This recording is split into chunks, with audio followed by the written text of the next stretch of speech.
UPSC current affair से topic को लेके इंस्पायर होता है और जाके उसका स्टैटिक का कंपोनेंट पूछता है। जैसे tsunami was in the news, तो यूपीएससी ने सुनामी का बिल्कुल स्टैटिक कंपोनेंट जाके पूछा। यूपीएससी भी न्यू थिंग्स इनोवेट करना मुश्किल होता है। एक बार एग्जामिनर के पॉइंट ऑफ व्यू से अगर आप देखोगे तो somewhere 30 to 35% of the themes are getting repeated in the mains.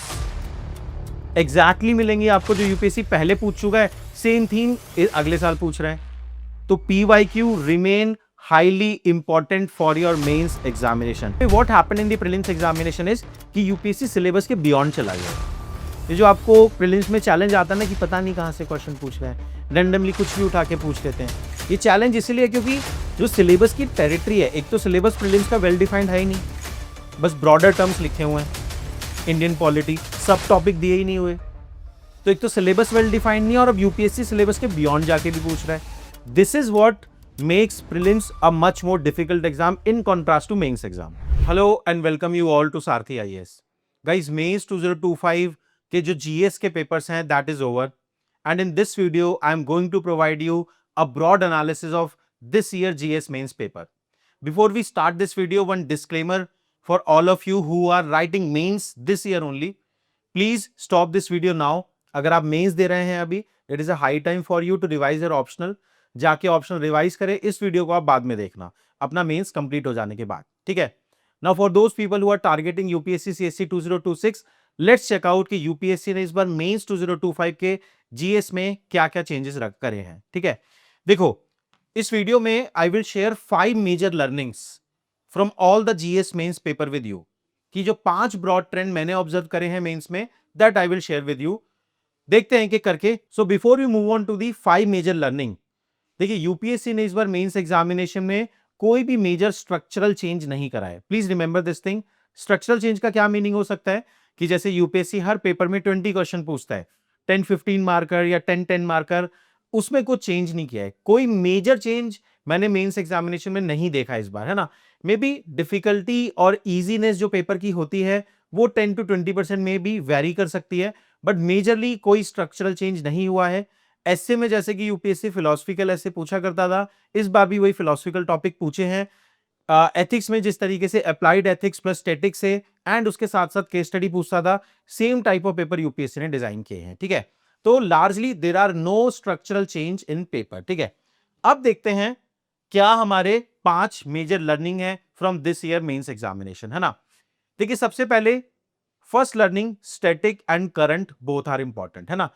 To make you understand this point I have brought some PYQs जो कि अभी मेंस में पूछे गए हैं, तो कुछ एग्जांपल्स भी हम देखेंगे, है ना। देखिए स्टैटिक एंड करंट अगर हम देखेंगे जिस हिसाब से मेंस इवॉल्व हुआ है, समवेयर 2013 से जब से जीएस पे यूपीएससी का फोकस शिफ्ट हुआ, तो स्टार्टिंग के 3-4 साल यूपीएससी ने स्टैटिक पे बहुत फोकस किया। ट्रेंड भी एक बार ऑब्जर्व करते हैं, है ना। फिर 2016 से समवेयर 2020 तक यूपीएससी ने करंट अफेयर पे बहुत ज्यादा फोकस किया।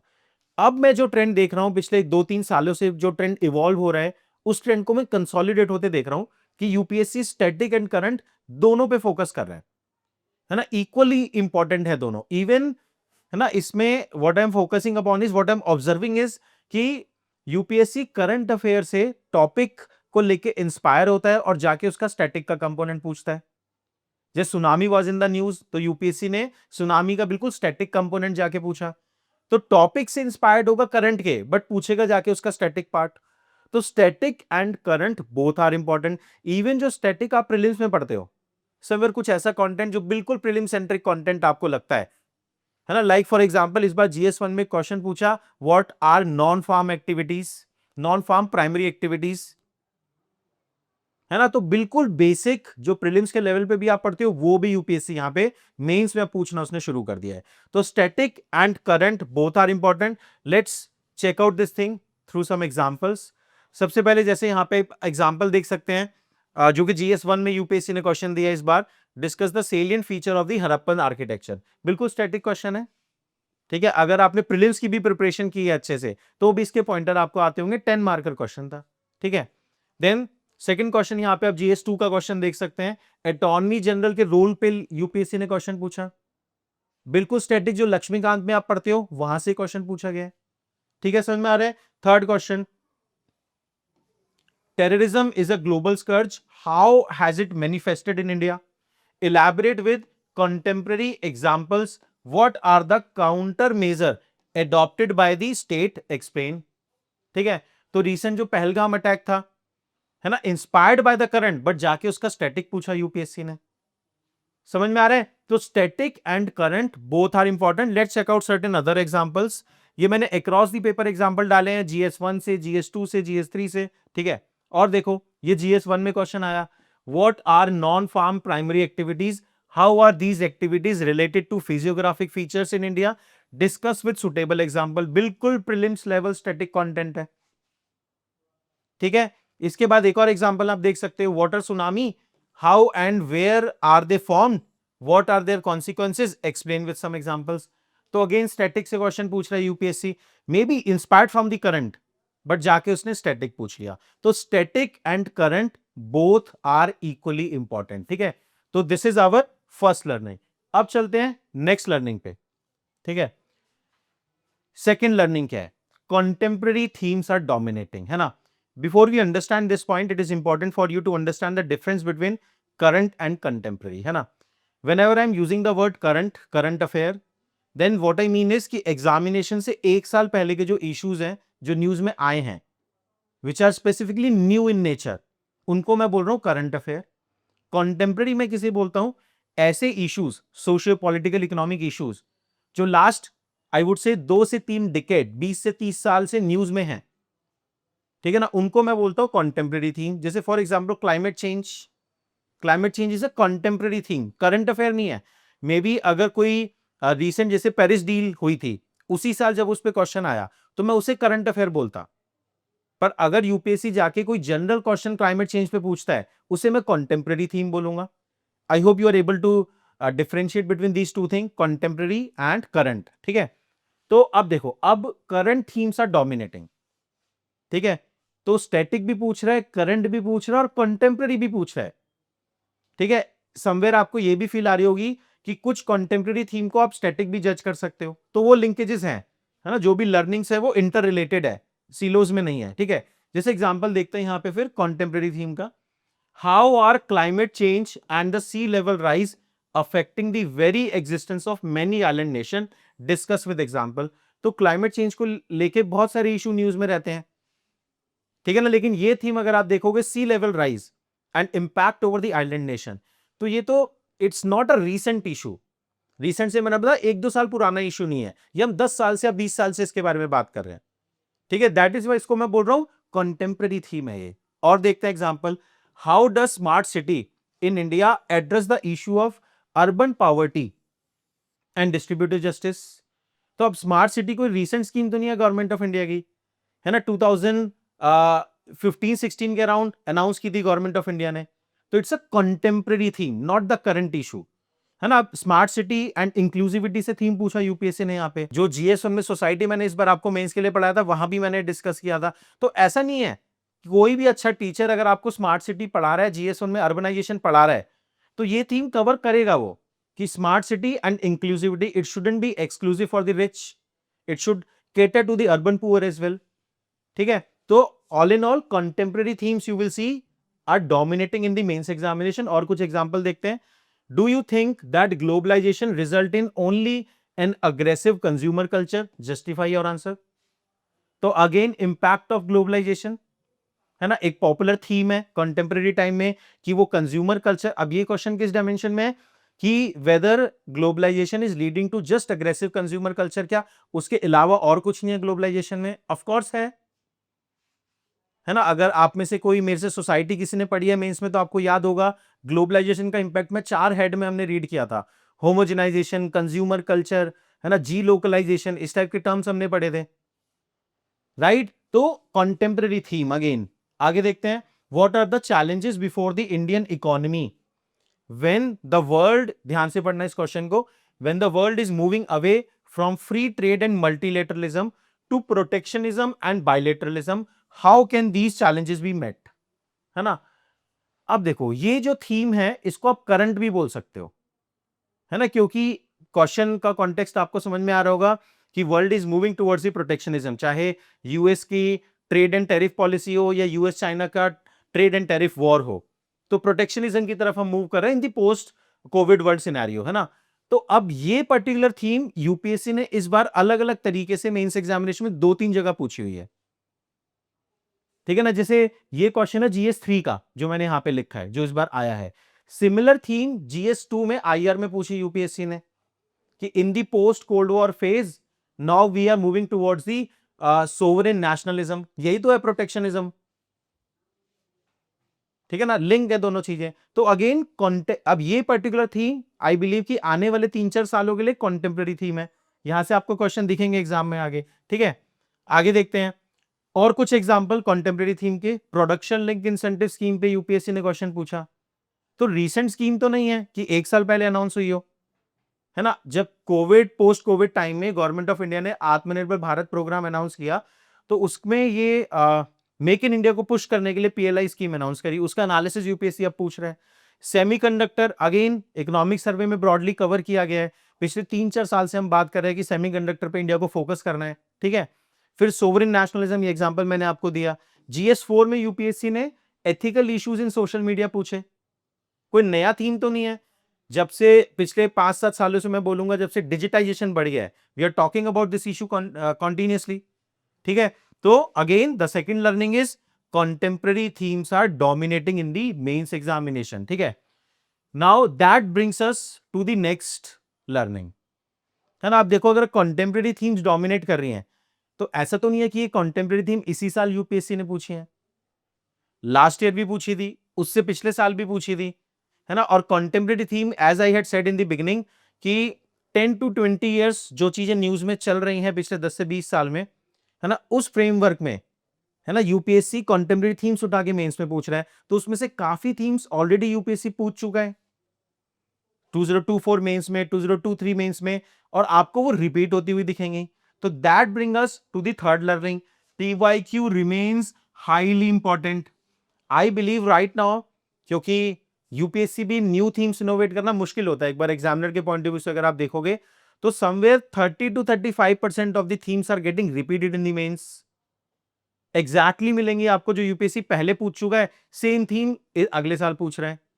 तो PYQ remain highly important for your mains examination. PYQ मतलब past year question of course, ठीक है। चलो इसके भी कुछ एग्जांपल यहां पे अलग से भी डाले हैं मैंने।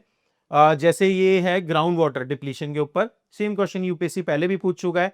अटॉर्नी जनरल के रोल के ऊपर सेम क्वेश्चन यूपीएससी पहले भी पूछ चुका है, ठीक है। तो पीवाईक्यू ऐसे कैसे रिपीट हो रहा है भाई, ठीक है, याद रखना। Now let's come to the fourth learning, which is very important for all of you. Not moving beyond the syllabus, है ना। इसका मीनिंग समझ के देखना। देखो भाई, when in the prelims examination, आप में से काफी सारे लोग जो इस वीडियो को देख रहे हैं यहां तक, आपका स्ट्रगल प्रीलिम्स में रहा होगा, क्योंकि प्रीलिम्स एक अनप्रिडिक्टेबल एग्जाम बनता जा रहा है। क्यों हो रहा है और ऐसा मैं आपको ये भी बताता हूं। देखिए समवेयर 2019 में आई रिमेंबर कि यूपीएससी का कट ऑफ 100 मार्क्स के अराउंड जाता था। उससे पहले और भी कट ऑफ गया है। 2016 में प्रीलिम्स का कट ऑफ यूपीएससी का 116 मार्क्स गया था। तो समवेयर आई बिलीव कि 2019 2020 तक आते आते ना यूपीएससी पे प्रीलिम्स के अच्छे क्वेश्चन नहीं बचे थे। This is my understanding of the prelims examination, है ना। उसके बाद से यूपीएससी का जो प्रीलिम्स इवॉल्व हुआ है 2021 एंड 2025 के फेज में, मैं आपको बोल रहा हूं, वहां पे what happened in the prelims examination is कि यूपीएससी सिलेबस के बियॉन्ड चला गया है। ये जो आपको प्रीलिम्स में चैलेंज आता है ना कि पता नहीं कहां से क्वेश्चन पूछ रहे हैं, रैंडमली कुछ भी उठा के पूछ लेते हैं, ये चैलेंज इसलिए क्योंकि जो सिलेबस की टेरिटरी है, एक तो सिलेबस प्रीलिम्स का वेल डिफाइंड है ही नहीं, बस ब्रॉडर टर्म्स लिखे हुए हैं, इंडियन पॉलिटी, सब टॉपिक दिए ही नहीं हुए। तो एक तो सिलेबस वेल डिफाइंड नहीं, और अब यूपीएससी सिलेबस के बियॉन्ड जाके भी पूछ रहा है। This is what makes prelims a much more difficult exam in contrast to mains exam, है ना। Why? Because in mains examination, है ना, यूपीएससी ने सिलेबस को माइक्रो लेवल पे डिफाइन किया है। सिलेबस में खाली वर्ल्ड हिस्ट्री लिख के नहीं छोड़ा, वर्ल्ड हिस्ट्री के टॉपिक भी लिखे हैं, American revolution, French revolution, etcetera etcetera, जो भी टॉपिक्स लिखे हैं। तो अब आपको इससे क्या बेनिफिट होता है कि आप उस टॉपिक वाइज प्रिपरेशन कर सकते हो, आपको उसके बियॉन्ड जाने की जरूरत नहीं है। टॉपिक वाइज प्रिपेयर करो, ढंग से मेहनत करो, उनको रिवाइज करो, उन पे आंसर राइटिंग करो, उन पे टेस्ट लिखो और जाके एग्जाम देके आओ। बट व्हाट हैपन अगर यूपीएससी मेंस में यही प्रीलिम्स वाला फंडा लगा था, यार अब यहां भी मैं सिलेबस के बियॉन्ड जाऊंगा, वर्ल्ड हिस्ट्री के तो बहुत सारे टॉपिक हैं, कुछ और पूछ लेंगे, जो सिलेबस में नहीं है उसके बियॉन्ड पूछ लेंगे, कर तो हम कुछ नहीं पाएंगे तब भी, ठीक है ना। तो all in all luckily UPSC mains में ये पैटर्न नहीं फॉलो कर रहा है ना। probably with respect to this particular learning, this is a sigh of relief for us as a teacher as well, है ना, कि now we know कि इसी सिलेबस के अराउंड पढ़ाना है ना। मैं इसके एक दो एग्जांपल आपको देता हूं। इस साल मुझे ऐसा लगा था कि यूपीएससी शायद सिलेबस के बियॉन्ड जाएगा, क्योंकि जो पैटर्न वो प्रीलिम्स में कंसोलिडेट कर रहा है शायद वो मेंस में भी एक्सपेरिमेंट करता है, बट लकीली ऐसा नहीं हुआ। That is a good news for all of you, ठीक है। तो जैसे एग्जांपल देखो, GS1 में there are 2 topics, world history और पोस्ट कंसोलिडेशन इंडिया। यहां से यूपीएससी ज्यादा क्वेश्चन नहीं पूछता है ना। और बट एक्चुअली अपॉर्चुनिटी है कि यहां पे यूपीएससी सिलेबस के बियॉन्ड जाके कुछ भी पूछ ले। But see what kind of question UPSC is asking from these 2 topics in this year mains. Trace India's consolidation process during early phase of independence in terms of polity, economy, education and international relations, ठीक है। तो post consolidation India में किस तरीके से consolidation चला with respect to these 4 things: polity, economy, education and international relation। अब अगर आप पोस्ट कंसोलिडेशन इंडिया कहीं से भी पढ़ लो, इट्स नॉट जस्ट अबाउट कि आप सारथी से पढ़ोगे तभी होगा, आप कहीं से भी पढ़ लो, है ना। कोई भी अच्छा टीचर अगर आपको पोस्ट कंसोलिडेशन पढ़ा रहा है, सबसे पहले यही टॉपिक पढ़ाता है। आप एनसीईआरटी खोलोगे ना, आप नहीं भी पढ़ो किसी टीचर से, पोस्ट कंसोलिडेशन इंडिया की एनसीईआरटी खोलो, ये पहले 3 चैप्टर में दिया हुआ है। चैप्टर में है यही, पहले चैप्टर में पॉलिटी है, दूसरे में इकोनॉमिक कंसोलिडेशन है, थर्ड में फॉरेन रिलेशन है, ठीक है। समझ में आया। तो डायरेक्ट क्वेश्चन पूछ रहे हैं, सिलेबस के बियॉन्ड नहीं जा रहे, सिलेबस पे स्टिक कर रहे हैं, है ना। अब ये क्वेश्चन देखते हैं एक और वर्ल्ड हिस्ट्री से। The French revolution has enduring relevance to the contemporary world, explain. मतलब इंपैक्ट ऑफ फ्रेंच रिवॉल्यूशन, किसी भी अच्छी कोचिंग के नोट्स उठा लो आप, ये टॉपिक वहां कवर होगा ही होगा। क्यों? क्योंकि डायरेक्ट सिलेबस में दिया है, ठीक है। समझ में आ रहा है क्या कहना चाह रहा हूं, है ना, कि सिलेबस पे यूपीएससी स्टिक कर रहा है। That makes your task at least looks easier, कि यार ये बाउंड्री है, इसके अंदर मुझे प्ले करना है, इसी सिलेबस को पढ़ना है, इसी के पीवाईक्यू करने हैं, आंसर राइटिंग प्रैक्टिस करनी है, टेस्ट देने हैं और जाके फिर एग्जाम दे सकते हैं, ठीक है। समझ में आया। This is the fourth learning, that they are not moving beyond the syllabus. एक और एग्जाम्पल आप देख सकते हो, how does nanotech offer significant advancement in the field of agriculture. तो अगेन नैनो टेक्नोलॉजी और एग्रीकल्चर को लिंक कर रहे हैं, तो ये भी यूपीएससी सिलेबस से ही पूछ रहा है, दोनों टॉपिक दिए हुए हैं, ठीक है। अब आते हैं अपनी लास्ट लर्निंग पे, है ना।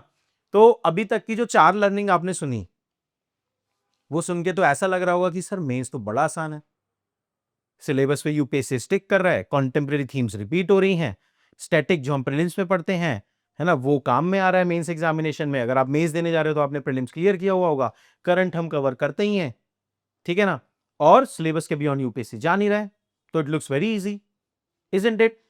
देखिए प्रिपरेशन इजी हो सकता है, बट अगेन सिलेक्शन इजी नहीं है। क्यों? क्योंकि selection is a competitive game. Eventually you are competing among your peer group, आपके लिए इजी है तो दूसरे के लिए भी इजी है। आई एम नॉट सेइंग कि वो इजी है, please listen to me carefully before making a comment below this video. What I am saying is कि preparation might look easier because of the earlier 4 learning, but reproducing this kind of content in the real exam situation, जहां पे कि आपका time का constant है, आपका space का constant है, कम टाइम मिलता है 20 क्वेश्चन लिखने के लिए, स्पेस भी कम मिलता है ना, वहां पे उस कॉम्पिटिटिव मैनर में रिप्रोड्यूस करना और अपने पीयर ग्रुप से थोड़ा सा बेटर आंसर लिखना, वो एक डॉन्टिंग चैलेंज है, डॉन्टिंग टास्क है और रहेगा। तो उसको ओवरकम करने के लिए this is fifth learning, fifth and final learning, answer writing will remain a game changer. पढ़ा होगा, लेट्स से हम बात करते हैं दोस people who will be giving interview, let's say कि फाइनल लिस्ट में किनका नाम आएगा, इंटरव्यू जो दे रहे होंगे उन्हीं का नाम आएगा, रियल कंपटीशन में वो लोग हैं, 2500 people will give the interview. Among these people differentiator कहां है? आता होगा, सबको आता होगा इनको फ्रेंच रिवॉल्यूशन क्या आता है, इसका इंपैक्ट क्या है। डिफरेंस कहां पड़ेगा कि उस गिवन टाइम लिमिट में किसी ने 1 पॉइंट फालतू लिख दिया, 2 पॉइंट फालतू लिख दिया, किसी ने कुछ बेटर सेम कंटेंट का बेटर प्रेजेंटेशन करके यूपीएससी एग्जामिनर को इंप्रेस करके 1 नंबर फालतू खींच लिया। यही एक 2 नंबर या आधा नंबर इंपैक्ट डालेंगे फाइनल रिजल्ट पे। So this is where answer writing will remain important and it will continue to remain important. इस टाइप का जब पेपर आता है तो किसके पास 3 घंटे में मैक्सिमम पॉइंट रिप्रोड्यूस करने की कैपेबिलिटी है, this is what answer writing skill is all about. वो मैटर करेगी, बहुत ज्यादा मैटर करेगी मेरे हिसाब से, ठीक है। तो ध्यान रखना, तो these were the 5 learning from the perspective of GS Mains 2025. I hope you have understood. तो भाई देखो, इसके साथ साथ एक चीज और बोलूंगा मैं before we conclude this video. देखिए, जीएस के पेपर कंप्लीट हो चुके हैं मेंस एग्जामिनेशन के। Now if you are targeting UPSC CSC 2026, please prepare your mains examination before prelims. Now इस साल तो मैंने बहुत अच्छे से स्टूडेंट्स का हाल देखा है कि प्रीलिम्स और मेंस के बीच में अगर टाइम कम है और आपने मेंस की प्रिपरेशन प्रीलिम्स से पहले नहीं करी है तो नहीं हो सकता आपका मेंस, ठीक है। तो मेक श्योर कि एटलीस्ट जीएस के अगर 5 पेपर हैं, इंक्लूडिंग ऐसे मैं बोलता हूँ 5 पेपर हैं, चलो ऐसे आई विल से कि प्रीलिम्स के बाद हो सकता है, क्योंकि उसमें कंटेंट अपग्रेड नहीं करना, तो उसमें आपको आंसर राइटिंग प्रैक्टिस करनी है, that can be handled between prelims and mains. But with respect to the 4 paper of GS mains, at least 2.5 to 3 paper, 2.5 तो मिनिमम मैं बोलूंगा, you should prepare before the prelims examination, ठीक है। चलिए done, all right then, thank you very much, all the best, मिलते हैं next time.